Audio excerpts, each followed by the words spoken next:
मनसे आक्रमक झालेली आहे रस्त्याच्या प्रश्नावरती. आज कसं आंदोलन केलं तुम्ही नेमकं? सरण आंदोलन आज आम्ही त्या ठिकाणी केलेलं आहे, परंतु हे आंदोलनानंतर जर प्रशासनाला जाग आली नाही तर महाराष्ट्र नवनिर्माण सेनेच्या वतीनं वेगळी भूमिका आम्हाला घ्यावी लागेल. गेल्या वेळेस देखील आम्ही भूमिका घेतली होती. नगरपालिका प्रशासनाला आम्ही खळखटाक केला होता, तरी देखील प्रशासन शांतच दिसतंय.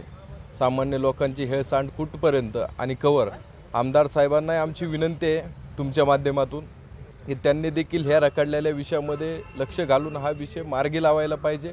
हा विषय निवडणुकीचा मुद्दा न बनवता ह्या विषयाला सामान्य लोकांच्या अडचणी लक्षात घेता लवकरात लवकर हा विषय मार्गी लावायला पाहिजे. एवढी मी तुमच्या चॅनलच्या माध्यमातून. कुठे आंदोलन केलेलं आहे तुम्ही? मनसेने काय नेमकं लक्ष द्यावं? अमरधाम शमशानभूमीसमोर पूल आहे, त्या पुलावरती आम्ही हे आंदोलन केलेलं आहे. काय रस्त्याची अवस्था कशी आहे? रस्त्याची फार दुरवस्था झाली. त्या रस्त्याची एक लेयर गेलेली आहे आणि संपूर्ण लोखंडाचे साकडे उघडे पडले आहेत. ते साकडे बुजवण्यासाठी, ते दुरुस्ती करण्यासाठी आम्ही निवेदन दिले होते, परंतु प्रशासनाने त्याची दखल न घेतल्यामुळे आज आम्ही हे आंदोलन उभं केलं आहे. आणि मनसेचा पुढचा इशारा काय राहणार नेमका? महाराष्ट्र नवनिर्माण सेनेने ह्याच्या अगोदरही आक्रमक भूमिका घेतलेल्या आहेत, परंतु आता जर प्रशासनाने ह्या विषयामध्ये गांभीर्याने लक्ष न घातलं तर इथून पुढची भूमिका देखील आमची मनसे खळखट्याक असणार, एवढं मी सांगू.